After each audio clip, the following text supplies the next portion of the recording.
Somewhere in Chicago tonight, a woman is getting ready to marry the man who is quietly trying to destroy the man who saved her life. She doesn't know either fact is true. She has never seen his real face, never heard his real voice, never once thanked him by name. Because 18 months ago, $184,000 of student debt vanished from her life overnight, with no note, no call, no explanation. Just a balance that read zero when it should have read impossible. Her name is Elena Cross. She built an entire new life in the space that debt used to occupy. A life with more sleep, more savings, more room to breathe, more room, eventually, to fall in love.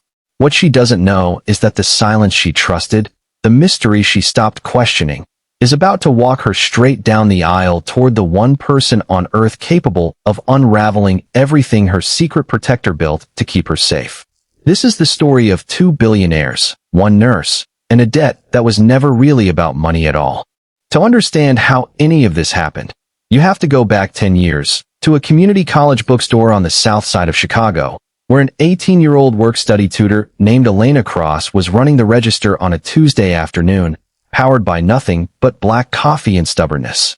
A thin, quiet freshman came up to the counter with a stack of secondhand textbooks and came up $40 short. He didn't ask for help.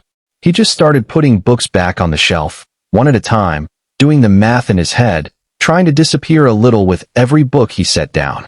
Elena watched him do it twice before she reached into her own tip jar, pulled out two crumpled $20 bills, and slid them across the counter without a word. "Take the books," she said. "Pay it forward someday, if you ever can." He tried to give the money back. He tried to get her name. She was already helping the next student in line, already forgetting his face the way you forget 100 small kindnesses you hand out in a day when you have nothing to spare and give it anyway. But he didn't forget hers. That freshman's name was Marcus Wade, and for the next 10 years, while he built a company out of a garage and turned it into one of the most valuable cybersecurity firms in the country, he never stopped remembering the exact sound of her voice saying, "Pay it forward." By the time he was 34, Marcus Wade was worth more than $4 billion, and almost nobody outside his own boardroom could have picked his face out of a crowd. He gave no interviews. He sat for no magazine covers. He wore the same plain gray sweaters he'd worn as a scholarship kid, drove a 10-year-old Volvo that his own employees assumed belonged to building maintenance, and ate lunch alone at his desk more often than not. What the world didn't know, what even most of his own board didn't know, was that every single year, quietly, without press releases or plaques or tax write-off photo ops, Ashgrove Systems funneled money through something called the Hargrove Trust. No public face. No stated mission beyond 3 words buried in its founding paperwork. Debts, forgiven, unnamed. Names came across his COO's desk regularly. Nurses, teachers, single parents, kids aging out of foster care. People whose stories, for one reason or another, reminded his lawyers of the kind of person who once helped somebody for nothing. This year, one name stopped Marcus cold the moment he saw it typed on his tablet screen. Elena Cross, ICU nurse, $184,220 in outstanding student loan debt. He read it 4 times before he trusted himself to speak. "Pay it off," Marcus told Diane. "All of it, tonight if you can. Anonymous. Untraceable. Not the company's name, not the foundation's real name. Nothing that leads back to me." Diane had worked for him for 9 years, and she'd learned not to ask him the obvious question, but this time she asked it anyway. "Do you know her?" Marcus was quiet for a long moment before he answered. "She doesn't know me. That's the point. She gave me something once when she had almost nothing to give, and she never once asked what it would cost her to help a stranger. I'm not going to make her pay for that generosity by turning it into a debt she owes me back. And if she finds out?" Diane asked. "She won't," Marcus said. "People who've spent their whole lives being let down don't go looking for the person who finally didn't let them down. They just try to survive the relief without questioning it too hard." 3 days later, on a Thursday morning before her 12-hour shift, Elena Cross opened an email from her loan servicer while standing barefoot in her kitchen, coffee in hand, and the mug slipped straight out of her fingers and shattered on the floor. The subject line read, "Account update." The balance read, $0.00. For the first time in 10 years, Elena Cross woke up without doing math in her head before her feet even hit the floor. No more calculating whether a double shift this week meant she could afford both rent and her loan payment. No more choosing between new scrubs and her sister's birthday dinner. She sat on her kitchen floor that morning surrounded by broken ceramic, laughing and crying at the same time, phone in her shaking hand, until her sister Grace stumbled out of her bedroom half asleep and found her like that. "What happened? Are you okay?" Grace asked, dropping to the floor beside her. Elena turned the phone screen toward her sister without a word. Grace read it twice. "Who would do that?" she whispered. "I don't know," Elena said, wiping her face with the back of her hand. "I called the servicer. They said it came through a private trust. They wouldn't give a name. They said the donor specifically requested anonymity. That's insane." Elena, that's your whole life." "I know," Elena said quietly, and for the first time since her mother's diagnosis 8 years earlier, she let herself believe that something good could happen to her without a catch attached. She had no idea that within 6 months, she would meet the man responsible for the closest thing to a catch this gift would ever have. 6 months later, at a hospital charity gala Elena almost didn't attend. She'd worked a double that morning and nearly fell asleep in the cab on the way over. She met Julian Voss. He found her by the dessert table, still in the same simple emerald dress she'd bought for her cousin's wedding 2 years earlier, and he said something that made the entire crowded ballroom shrink down to just the two of them, the way people say he always could. "You're the one everyone's whispering about," he said, tilting his head with a smile that had closed 100 boardroom deals. "The nurse whose loans disappeared. The debt-free miracle." Elena laughed it off, embarrassed, the way she always did when people brought it up. "It's a weird thing to be known for," she said. "I'd rather be known for literally anything else." What she couldn't have known, what her exhausted, grateful, cautiously hopeful heart had no way of detecting, was that Julian Voss already knew far more about her than a stranger at a gala should. His investigators had flagged her name 8 weeks earlier, buried in a leaked filing connected to a company he'd spent 2 years trying to bring to its knees, Ashgrove Systems.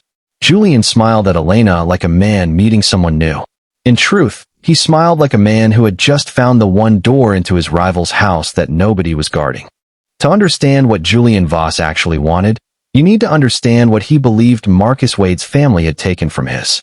Decades earlier, a patent dispute between the two men's fathers had ended with the Wade family's company on top and the Voss family's company gutted, restructured, and eventually sold for parts.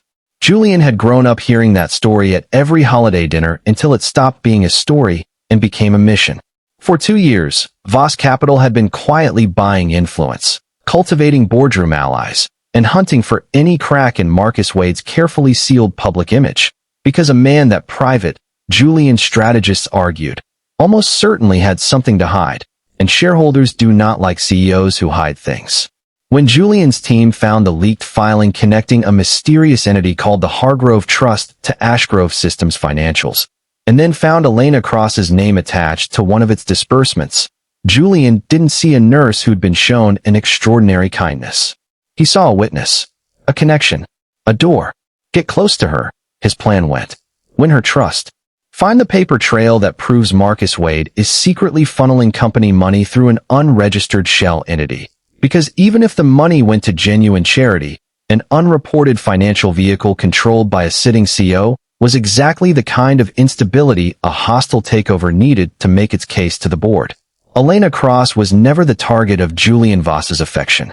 She was, from the very first conversation at that dessert table, the target of his investigation. He simply hadn't decided yet how much he'd let himself actually fall for her along the way. By spring, Elena and Julian were engaged.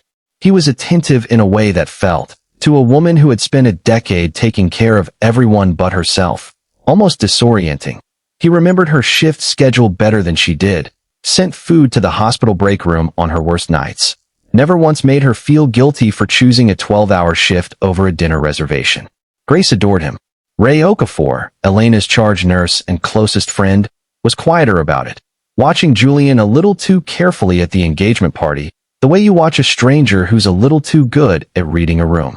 Elena, who had spent her whole adult life bracing for the next hard thing, let herself believe, cautiously, that she had finally landed somewhere soft.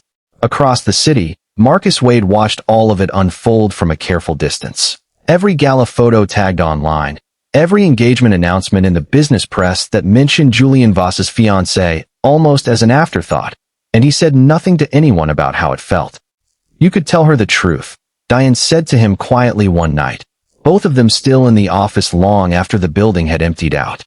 Tell her which one of you actually saved her. Marcus shook his head slowly, staring at his own reflection in the dark window instead of at her. It was never supposed to be about credit, he said. It was supposed to be about her being free to build whatever life she wanted with that freedom, even if the life she builds doesn't include me at all. The moment I tell her to change her mind about him, it stops being a gift. It becomes a bribe. I'm not going to become the kind of man who does that, not even for her. 3 weeks before the wedding, Elena went looking for a stapler in Julian's home office and found something she was never meant to see. A folder, unlabeled on the outside, tucked beneath a stack of quarterly reports in a drawer she'd never had a reason to open before. Inside were surveillance photographs of a man she didn't immediately recognize. Gray sweater, tired eyes, caught mid-stride outside a glass office building. Financial records, cross-referenced and annotated in a stranger's careful handwriting. And near the bottom of the folder, a single printed line that made the room tilt sideways around her. Hargrove Trust Disbursement, recipient Elena Cross, authorized by M. Wade. She read it once, then twice, then a third time, waiting for the words to rearrange themselves into something that made sense. They didn't. Her hands were shaking by the time she set the folder down on the desk exactly where she'd found it. The debt that had vanished from her life like a small miracle. The gift she had never once tried too hard to explain because some things, she told herself, you're just supposed to receive without asking too many questions. It had a name after all. And the man she was 3 weeks away from marrying had known that name for months, had built an entire strategy around that name, and had never once mentioned it to her, not even when she cried about it in his arms the night she first told him the story. Elena confronted Julian the moment he walked through the door that night, the folder open on the kitchen counter between them like evidence at a trial. He didn't deny a single word of it. That was almost worse than if he had. I didn't lie about loving you, he said, holding both hands up like a man trying to calm a fire he'd started. I found you a different way than the way I told you I did. You used my life, Elena said, her voice steady in a way that surprised even her, as a door into his. You let me believe you were good, Julian. You let me build a wedding around a version of you that never actually existed. That's not fair. I do love you, whatever else is true. Maybe, Elena said. But you love me the way you love a strategy that's finally working. She slid the ring off her finger before he could find his next sentence, set it gently on the counter next to the folder, and walked out without slamming the door, because slamming the door would have meant she was still angry enough to need the last word, and she wasn't. She was just done. 2 days later, Elena Cross did something that terrified her far more than that confrontation ever had. She called Ashgrove Systems' front desk and asked, in a voice that barely held steady, whether it might be possible to arrange a meeting with Marcus Wade. They sat across from each other in a glass conference room, 10 years and one bookstore counter away from the last time they'd stood this close without either of them realizing it. Marcus told her everything, start to finish, in a voice that kept catching in places he clearly hadn't planned for. The $40. The textbooks he'd almost given back. The decade he'd spent building a company partly, if he was honest with himself, so he'd one day have the resources to quietly change the life of a stranger who'd once changed his without asking for anything back. The Hargrove Trust, built specifically so that no one who received its help would ever have to know a name, carry a debt of gratitude, or owe anyone anything at all for simply being helped. I didn't want your gratitude, Marcus said, looking at her directly for the first time since she'd sat down. I wanted you free. What you did with that freedom, who you fell in love with, who you didn't, that was always going to be entirely yours to decide. I made peace with that a long time ago, or I told myself I had. Elena sat with all of it for a long, quiet moment, turning it over the way she turned over patience charts when something didn't quite add up yet. He used me to get to you, she finally said. And you gave me my whole life back and asked for absolutely nothing in return. I don't know how to hold both of those truths at the same time. You don't have to figure it out today, Marcus said quietly. You've had enough people demand fast answers from you this month. For the first time in 18 months, Elena Cross let herself really look at the man across the table, not as a mystery, not as a name in a folder, but as a person who had loved her, in his own careful and unglamorous way, since she was 18 years old and didn't even know his name. 6 weeks later, Julian Voss's takeover attempt collapsed in full public view. The same leverage file that once sat in his home office drawer found its way, anonymously, into the inboxes of Ashgrove's board and two of the city's most relentless financial reporters, surveillance records, insider documentation, a clear and well-organized paper trail of a CEO attempting to manufacture a scandal out of a private citizen's personal life. Within a week, Voss Capital's stock had dropped double digits. Within a month, two of Julian's largest institutional investors had walked, publicly citing serious governance concerns. The man who had built his entire empire on knowing other people's secrets discovered, all at once, what it felt like to lose control of his own. Elena never asked who sent that file to the board. Some debts, she was learning, get repaid so quietly that you're only ever meant to feel their absence, never trace their source. On a bright morning in late October, almost exactly 1 year after that first gala, Elena walked into a community college bookstore 2 blocks from the hospital where she still worked, and found a nursing student at the register nervously counting out books she couldn't quite afford. Elena didn't hesitate. She reached into her bag, pulled out 2 $20 bills, and set them on the counter. "Take the books," she said, smiling in a way that felt like closing a circle 10 years in the making. "Pay it forward, if you ever can."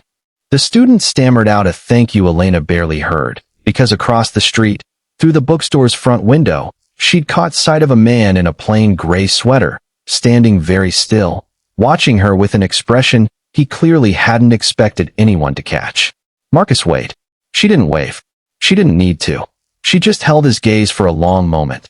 The way you look at someone when you finally stopped needing an explanation and started building something new instead. If someone once changed your life and never asked for a single thing back, that debt doesn't disappear. It just changes shape and finds its way, eventually, back out into the world. That's the whole reason this channel exists. Subscribe, and let's keep telling their stories.